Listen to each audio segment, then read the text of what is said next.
Hi అండి, welcome back. ఈరోజు వీడియోలో ఏంటంటే మనము ఐరనింగ్ ప్లేట్స్తో బొటిక్ స్టైల్లో మనము ఫ్రాక్ అనేది ఏ విధంగా డిజైన్ చేసుకోవచ్చు. ఈ వీడియోలో అయితే మీకు కటింగ్ స్టిచ్చింగ్ రెండు కూడా ఉంటాయండి. వీడియోని అయితే స్కిప్ చేయకుండా చివరి వరకు చూడండి ఫ్రెండ్స్. ఇది వచ్చేసి మనకి పట్టు టైపు జకాట్ శారీ అనమాట. దీన్ని వచ్చేసి చూడండి, మనం ఈ విధంగా మనము ప్లీట్స్ని ఐరనింగ్ చేసేసి మనము ఈ యొక్క ఫ్రాక్ని అయితే డిజైన్ చేసామన్నమాట. హ్యాండ్ పార్ట్కి వచ్చేసి మనకి చిన్నగా బొట్ట అనేది ఇచ్చామండి. ఫ్రంట్ వచ్చేసి చూడండి, ప్రజెంట్ ట్రెండింగ్లో ఉన్న నెక్ అనమాట. మనకి ఇక్కడ గోపురం నెక్ టైప్లో మనకి ఇప్పుడు ప్రజెంట్ బాగా ఈ యొక్క నెక్ని అయితే బాగా వేసుకుంటున్నారు కదా, దీన్ని అయితే ఇచ్చామండి. ఇక్కడ వచ్చేసి ఇది బ్యాక్ నెక్ అనమాట. బ్యాక్ వచ్చేసి మనకి పాట్ షేప్లో, అంటే మనకి పాట్ టైప్లో ఈ యొక్క నెక్ పార్ట్ని కింది వైపు కొంచెం డీప్గా, పైన వచ్చేసరికి కొంచెము మనము లోపలికి కట్ చేస్తాం కదా నెక్, ఈ విధంగా అయితే కట్ చేసి డిజైన్ చేసామండి. ఫైనల్ లుక్ అయితే ఇదనమాట. దీని యొక్క కటింగ్ ప్రాసెస్ ఫస్ట్ అయితే చూద్దాము. ఇది వచ్చేసి మనకి మెజర్మెంట్ కోసం ఇచ్చిన ఫ్రాక్ అనమాట. ఈ యొక్క ఫ్రాక్ మీద మనకు వచ్చేసి పొడవు అయితే పెట్టమన్నారండి. ఫస్ట్ దీనికి బాడీ పార్ట్ అనేది ఎంత ఉందో ఒకసారి అయితే చూసుకుంటున్నాను. ఇది వచ్చేసి మనకి 12.5 ఇంచెస్ అయితే వచ్చిందండి.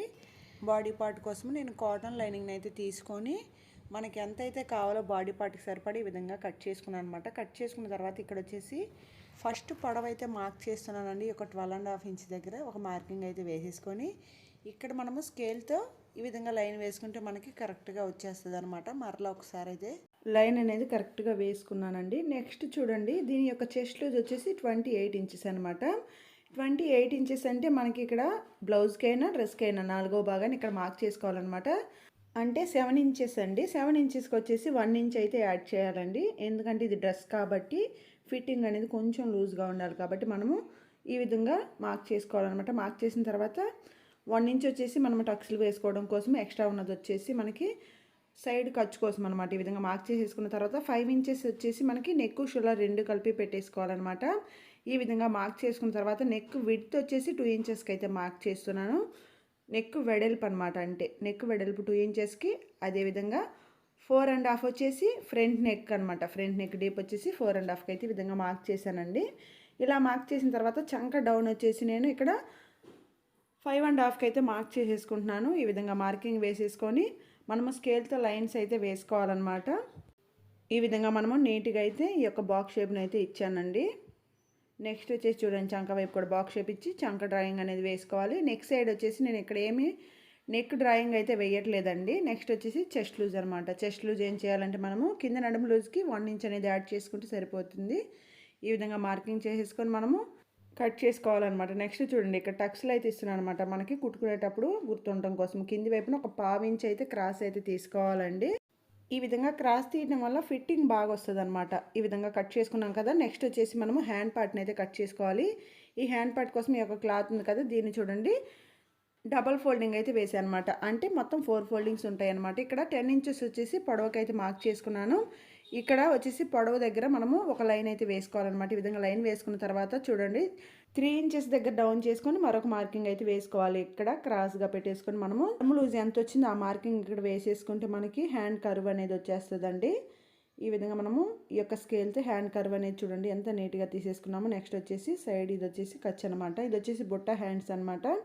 దానికోసం 2.5 వచ్చేసి పై వైపుకి, 2.5 వచ్చేసి ఇట్లాగా వెడల్పుగా మార్క్ చేసుకొని ఈ యొక్క షేప్ అనేది కింది వైపు కలిపేసుకుంటే మనకి బుట్ట అనేది వచ్చేస్తుందండి. నెక్స్ట్ మనము దీన్ని నీట్గా కట్ చేసుకోవాలి. ఇక్కడ వచ్చేసి మిడిల్ పార్ట్లో ఒక టక్స్ అనేది పెట్టుకోవాలన్నమాట. ఓకేనా, మనకి హ్యాండ్ పార్ట్ ఫ్రంట్ బ్యాక్ రెండు అయిపోయినాయి కదా. ఇప్పుడు వచ్చేసి మెయిన్ ఫ్యాబ్రిక్ని అయితే తీసుకోవాలన్నమాట. ఈ శారీని చూడండి నేను ఈ విధంగా ఫోల్డ్ చేసుకుంటున్నాను అనమాట. నాకు ఈ యొక్క ఫ్రంట్ బ్యాక్ ఎక్కడ అడ్జస్ట్ అవుతుందో అంతవరకు అయితే ఈ విధంగా ఫోల్డ్ చేసేసుకొని ఈ విధంగా వేసుకున్నాను అనమాట. వేసుకొని ఇప్పుడు దీన్ని అయితే కట్ చేసినాను అండి. దీన్ని వచ్చేసి నేను స్ట్రైట్గానే కట్ చేసినాను అనమాట. కుట్టేటప్పుడు నేను ఏంటంటే దీన్ని అడ్జస్ట్ చేసుకొని కుట్టేసుకుంటాను. ఫ్రంట్ బ్యాక్ కట్ చేసుకున్నాం కదా. మనకి ఈ క్లాత్లో హ్యాండ్ పార్ట్ అనేది తర్వాత అయితే కట్ చేస్తాను అండి. ఫస్ట్ వచ్చేసి మనము కింద బాటమ్ ఫ్యాబ్రిక్ కోసం క్లాత్ని అయితే ఈ విధంగా ఫోల్డ్ చేసుకుంటున్నాను అనమాట. చూడండి నీట్గా ఈ విధంగా అయితే ఫోల్డ్ చేసుకోవాలండి. కింది వైపు అంచులు అయితే సమానంగా ఉండాలన్నమాట. ఈ విధంగా ఫోల్డ్ చేసుకున్న తర్వాత డ్రెస్ యొక్క పొడవు అయితే చూసుకోవాలి. కింద స్కర్ట్ పొడవు అనమాట. మనకి పొడవు పెట్టమన్నారని చెప్పాను కదా, కింద బోర్డర్ అంత పొడవు అయితే ఎక్స్ట్రాగా పెడుతున్నానండి. ఇక్కడ మనకి మెజర్మెంట్ కోసం ఇచ్చిన ఫ్రాక్ని వచ్చేసి మనం ఎక్స్ట్రా తీసుకుని దాని పై వైపున అయితే పెట్టుకొని పొడవు అయితే చూసుకున్నాను అనమాట. చూసుకుని ఈ విధంగా కట్ చేస్తున్నాను.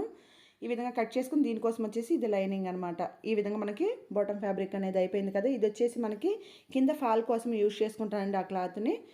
స్టిచ్చింగ్లో ఇది ఫాల్ కోసం యూజ్ చేస్తా అని చెప్పాను కదా, దానికోసం అయితే దీన్ని కట్ చేసుకుంటున్నాను అనమాట. కట్ చేసుకున్న తర్వాత ముందు మనం కట్ చేసుకున్న ఈ యొక్క స్కర్ట్ క్లాత్ ఉంది కదండి, ఈ క్లాత్ కింది వైపున ఇది ఫాల్ లాగా కుట్టుకోవాలన్నమాట. ఫస్ట్ వచ్చేసి అంచున్నది కింది వైపున పెట్టి నేను స్ట్రెయిట్గా కుట్టు అనేది వేస్తున్నానండి. నెక్స్ట్ అదే విధంగా పై వైపున కూడా కుట్టేసుకోవాలన్నమాట. ఈ విధంగా మనము ఫాల్తో పని లేకుండా ఈ యొక్క అంచునే ఫాల్ లాగా కుట్టుకోవచ్చు అనమాట. ఈ విధంగా కుట్టుకున్నాం కదా, నెక్స్ట్ మనం ఈ యొక్క క్లాత్కి మనము ప్రిల్స్ అయితే పెట్టి కుట్టుకోవాలి. చూడండి, ఇక్కడ వచ్చేసి నేను 1 ఇంచ్ కొంచెం ఎక్కువగా ఉండేటట్లుగా ఈ యొక్క ప్రిల్స్ని అయితే పెడుతున్నానండి. మనం పెట్టే ప్రిల్స్ ఏ సైజులో పెట్టినా సరే మొత్తము కూడా ఈక్వల్ లెంత్లో అయితే పెట్టేసుకోవాలన్నమాట. ఈ విధంగా చూడండి, మొత్తము కూడా నీట్గా క్లాత్ మొత్తానికి కూడా ప్రిల్స్ అయితే పెట్టేశాను కదా. నెక్స్ట్ మనము వీటిని నీట్గా అయితే ఐరన్ చేసేసుకోవాలన్నమాట. ఈ ప్లీట్స్ మొత్తాన్ని కూడా నీట్గా ఐరనింగ్ అయితే చేసేసుకోవాలండి. చూడండి, ఐరన్ చేసిన తర్వాత లుక్ ఎంత బాగా వచ్చిందో మనకి. ఈ విధంగా చేసుకున్న తర్వాత నెక్స్ట్ మనము లైనింగ్ క్లాత్ని తీసుకోవాలన్నమాట. ఈ యొక్క లైనింగ్ క్లాత్ని ఏంటంటే మనము ప్రిల్స్ పెట్టి రెడీ చేసుకోవాలన్నమాట. అంటే నడుము లూజుకి సరిపడా మనకి మెయిన్ ఫ్యాబ్రిక్ ఎంత ఉందో దీన్ని కూడా ఆ విధంగా ప్రిల్స్ అయితే పెట్టి కుట్టుకోవాలన్నమాట. ఓకే, నెక్స్ట్ వచ్చేసి ఈ యొక్క లైనింగ్ క్లాత్ని అడుగును పెట్టేసి మనము మెయిన్ ఫ్యాబ్రిక్ ఉంది కదా, ఫస్ట్ మనం ఐరనింగ్ చేసుకున్న ఈ యొక్క స్కర్ట్ క్లాత్ని పై వైపున పెట్టుకుని ఈ విధంగా స్ట్రెయిట్గా ఒక కుట్టు అయితే వేసేసుకోవాలి.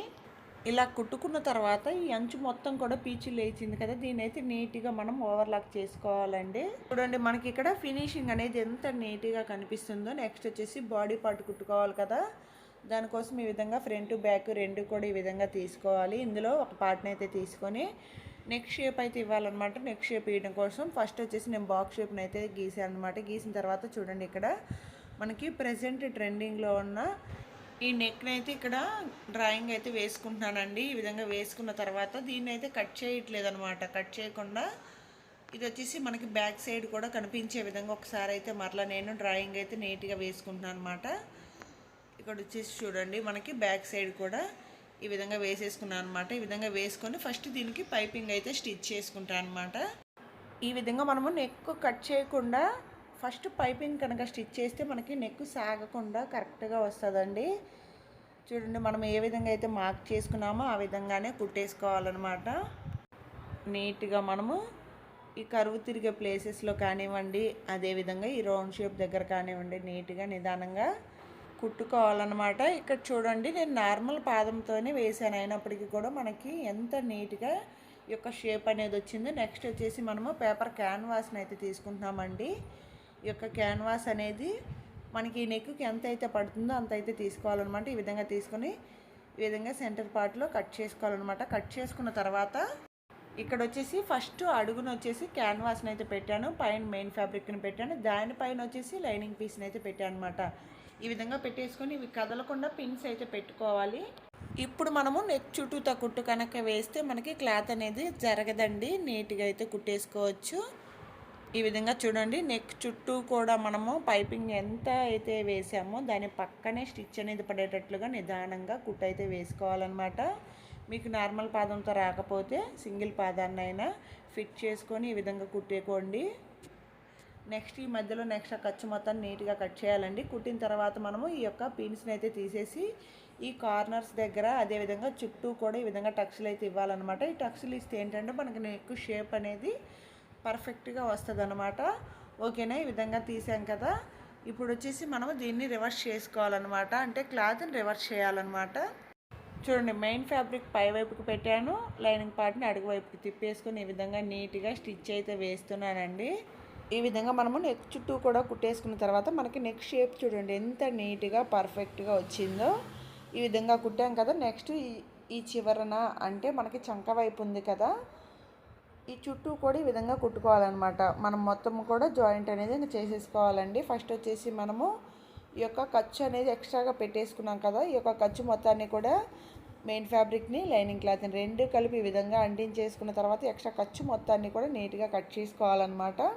నెక్స్ట్ మనము టక్స్లు అనేది వేసుకోవాలన్నమాట. ఒక 1/2 ఇంచ్ ఖర్చు పెట్టేసుకొని ఈ విధంగా ఒక 2 ఇంచెస్ హైట్ వరకు ఈ విధంగా టక్స్ అనేది వేసేసుకోవాలండి. ఈ విధంగా 2 టక్స్లు కూడా వేసేసుకోవాలి. చూడండి, మనకి ఫ్రంట్ పార్ట్ అనేది అయిపోయిందనమాట. సేమ్ ఇదే విధంగా బ్యాక్ పార్ట్ కూడా కుట్టుకోవాలన్నమాట. ఇక బ్యాక్ పార్ట్కి వచ్చేసి నేను నెక్ షేప్ అనేది పాట్ షేప్ టైప్లో ఇస్తున్నాను అనమాట. ఈ విధంగా పాట్ షేప్లోనే మనము ఇప్పుడు ఏ విధంగా అయితే పైపింగ్ వేసుకున్నామో యాజ్ ఇట్ ఈజ్గా అదే విధంగా పైపింగ్ వేసుకొని చుట్టూ కూడా జాయింట్ చేసేసుకొని మనము టక్స్లు వేస్తే బ్యాక్ పార్ట్ కూడా కంప్లీట్ అయిపోతుంది అనమాట. ఇది మొత్తం కూడా వీడియోలో ఎంత అవుతుందని చెప్పేసి ఈ ప్రాసెస్ అయితే పెట్టలేదండి. ఫ్రంట్ పార్ట్ ఏ విధంగా కుట్టుకున్నామో యాజ్ టీజ్గా అదే విధంగా కుట్టేసుకోవడమే అనమాట. ఓకే, నెక్స్ట్ వచ్చేసి ఫ్రంట్ బ్యాక్ రెండు కూడా కలిపి జాయింట్ అయితే చేసేసుకోవాలన్నమాట. ఈ విధంగా చూడండి, నీట్గా రెండు కూడా జాయింట్ చేసుకోవాలి. అదేవిధంగా రెండో వైపు కూడా ఈ విధంగా రెండు జాయింట్ చేసేసుకున్న తర్వాత షోల్డర్ పై వైపున ఒక స్టిచ్ అనేది వేసేసుకుంటే మనకి నీట్గా అయితే ఉంటుందండి. ఓకేనా. నెక్స్ట్ వచ్చేసి హ్యాండ్ పార్ట్ని ఎలా కుట్టుకోవాలో చూద్దాము. ఈ యొక్క హ్యాండ్ పార్ట్ని కుట్టడం కోసము మనం ఫస్ట్ క్లాత్ని అయితే కట్ చేసుకోలేదన్నమాట. ఇప్పుడైతే క్లాత్ని కట్ చేసుకుంటున్నాం అనమాట. ఈ విధంగా ఫస్ట్ శారీలో నంచుని తీసుకున్న తర్వాత ఈ యొక్క ప్లెయిన్ క్లాత్ని కూడా తీసుకున్నానండి. అంటే శారీ కలర్ క్లాత్ని కూడా తీసుకున్నాను అనమాట. పొడవు సరిపోదని చెప్పేసి దీనికి జాయింట్ అయితే చేస్తున్నాను. ఈ విధంగా జాయింట్ చేసేసుకొని పై వైపున మరొక కుట్ట అనేది వేసేసుకోవాలి. నెక్స్ట్ మనము ఈ యొక్క లైనింగ్ పీస్ ఉంది కదా, మనకి హ్యాండ్ పార్ట్ యొక్క లైనింగ్ పీస్ని చూడండి దీని మీద పెట్టేసుకోవాలన్నమాట. పెట్టుకొని చివరి అంచున ఒక కుట్ట అయితే వేసేసుకోవాలి. ఈ విధంగా స్ట్రైట్గా కుట్టు వేసుకున్న తర్వాత ఇప్పుడు వచ్చేసి ఈ విధంగా టక్స్లు పెట్టుకోవాలన్నమాట. టక్స్లు పెట్టుకొని ఇప్పుడు దీన్ని రివర్స్ చేసుకొని లోపల వైపుకి తిప్పి పై వైపున స్ట్రైట్గా ఒక కుట్టు అనేది వేస్తే చూడండి మనకి ఎంత నీట్గా ఈ యొక్క పైపింగ్ అనేది వచ్చేసిందో. నెక్స్ట్ ఈ యొక్క క్లాత్ని పై వైపుకి తిప్పుకొని చూడండి అడుగు వైపున చుట్టూ కూడా కుట్టు అనేది వేసుకోవాలన్నమాట. లైనింగ్ పీస్ పై వైపున ఒక కుట్టు అనేది వేస్తే మనకి నీట్గా క్లాత్ అనేది జరగకుండా ఉంటుంది. నెక్స్ట్ ఈ క్లాత్ మొత్తాన్ని కూడా కట్ చేసుకోవాలన్నమాట. ఈ విధంగా కట్ చేసి రెండు హ్యాండ్స్ కూడా రెడీ చేసుకున్న తర్వాత దీనికి బుట్ట అనేది కుట్టడం కోసము మనం ఫస్ట్ ఎంత క్లాత్ అయితే ఎక్స్ట్రాగా తీసుకున్నామో అంత క్లాత్కి ప్రిల్స్ అనేది పెట్టుకోవడం కోసం రెడీ చేసుకోవాలి. ఈ విధంగా చూడండి, ఒక సైడ్ నుంచి ఫస్ట్ ప్రిల్స్ పెట్టేసుకున్న తర్వాత మిడిల్ పార్ట్లోకి వచ్చిన తర్వాత దానికి ఆపోజిట్ సైడ్లో ప్రిల్స్ పెట్టుకోవాలన్నమాట. ఈ విధంగా మనకి క్లాత్ అనేది ఎంత ఎక్స్ట్రా తీసుకున్నామో దానికి సరిపడా ప్రిల్స్ అయితే పెట్టేసుకోవాలి. సేమ్ అదేవిధంగా రెండో దానికి కూడా ఫ్రిల్స్ అయితే పెట్టి కుట్టుకోవాలండి. దీనికి వచ్చేసి మనకి టోటల్గా 4 ఫ్రిల్స్ అయితే వచ్చినాయి అనమాట. మనం తక్కువ క్లాత్ తీసుకున్నాం కాబట్టి ఫ్రిల్స్ కూడా తక్కువే వచ్చినాయి అనమాట. ఈ విధంగా పెట్టుకొని 2 హ్యాండ్స్ కూడా రెడీ చేసేసుకున్న తర్వాత వీటిని బాడీ పార్ట్కి అయితే జాయింట్ చేసుకోవాలన్నమాట. షోల్డర్ పార్ట్ యొక్క మిడిల్ని హ్యాండ్ పార్ట్ యొక్క మిడిల్ని రెండు కూడా కరెక్ట్గా చూసుకొని ఫస్ట్ ఒక హ్యాండ్ని అయితే జాయింట్ చేస్తున్నానండి. ఈ విధంగా చూడండి నీట్గా హ్యాండ్ పార్ట్ అయితే జాయింట్ చేసుకోవాలన్నమాట. సేమ్ ఇదే విధంగా రెండో హ్యాండ్ కూడా జాయింట్ చేసుకోవాలన్నమాట. జాయింట్ చేసుకొని నేను ఇక్కడ ఓవర్లాక్ కూడా చేశానండి. చేసిన తర్వాత ఈ విధంగా ఒక సైడ్ అయితే మనము జాయింట్ అనేది చేసుకోవాలండి. చూడండి హ్యాండ్ చివరి లూజు, చంక దగ్గర లూజు, అదేవిధంగా కింది వైపున మొత్తము కూడా మనము మెజర్మెంట్స్ అనేది చూసుకొని స్ట్రైట్గా కుట్టు అయితే వేసుకోవాలి. వేసుకుని ఎక్స్ట్రా ఖర్చు మొత్తాన్ని కూడా నీట్గా కట్ చేసుకోవాలన్నమాట. కట్ చేసి ఇక్కడ ఓవర్లాక్ చేసి తెచ్చిన తర్వాత నేను 2-3 కుట్లు అనేది వేస్తానండి. ఓకేనా. ఒకసారి ఈ విధంగా చూసుకోవాలన్నమాట, కుట్టింది సరిపోయిందో లేదో. చూసుకున్న తర్వాత మనకి ముందే రెడీ చేసుకున్న స్కర్ట్ క్లాత్ ఉంది కదా, దాన్ని బాడీ పార్ట్ని రెండు పెట్టేసుకొని ఈ విధంగా మనము మార్కింగ్ అయితే చేసుకోవాలండి. అంటే మనం ఎంతవరకు కుట్టాలో దాన్ని ఒకసారి అయితే చూసుకోవాలన్నమాట. చూసుకొని మార్కింగ్ చేసుకున్న తర్వాత చూడండి కింద వచ్చేసి నేను స్కర్ట్ క్లాత్ని పెట్టాను, పైన వచ్చేసి బాడీ పార్ట్ని అనమాట. మనం మార్క్ చేసుకున్నాం కదా, మార్కింగ్ ప్రకారం పెట్టేసుకొని స్ట్రైట్గా ఒక కుట్టు అయితే వేసుకోవాలన్నమాట. ఈ విధంగా కుట్టుకొని రెండో సైడ్ కూడా జాయింట్ చేసేసుకుంటే మనకి ఫ్రాక్ అనేది రెడీ అయిపోయినట్లండి. చూడండి మనకి ఫైనల్గా ఫ్రాక్ అనేది ఈ విధంగా వచ్చేసింది అనమాట. ఇది వచ్చేసి ఫ్రంట్ పార్ట్ అనమాట. ఫ్రంట్ నెక్ చూడండి, అదేవిధంగా బ్యాక్ నెక్ చూడండి. బ్యాక్ వచ్చేసి మనకి కొంచెం పాట్ షేప్ అయితే ఇచ్చాయని చెప్పాను కదా. ఇది వచ్చేసి హ్యాండ్ పార్ట్ అనమాట. లైట్గా మనం బుట్ట అనేది పెట్టుకున్నామండి. ఈ విధంగా చూడండి అసలు ఫ్రాక్ అనేది ఎంత నీట్గా పర్ఫెక్ట్గా బొటిక్ స్టైల్లో వచ్చేసిందో. మనకి బొటిక్స్లో కూడా ఇదే విధంగా ఈ యొక్క ఫ్రాకులను అయితే స్టిచ్చింగ్ అయితే చేస్తారండి. లుక్ చూడొచ్చు మీరు. ఇక్కడ వచ్చేసి ఎప్పుడైనా సరే పట్టు డ్రెస్సెస్కైనా లెహంగాస్కైనా ఈ విధంగా ప్లీట్స్ని ఐరనింగ్ చేస్తే చాలా బాగుంటుందండి. ఒకసారి మీరు కూడా ట్రై చేయండి ఫ్రెండ్స్. వీడియో ఏ విధంగా ఉందో కామెంట్ సెక్షన్లో చెప్పండి. వీడియో నచ్చితే తప్పకుండా ఒక లైక్ చేయండి. అదేవిధంగా డ్రెస్ కూడా ఏ విధంగా ఉందో ఒక్కసారి కామెంట్ చేయండి ఫ్రెండ్స్. Thanks for watching.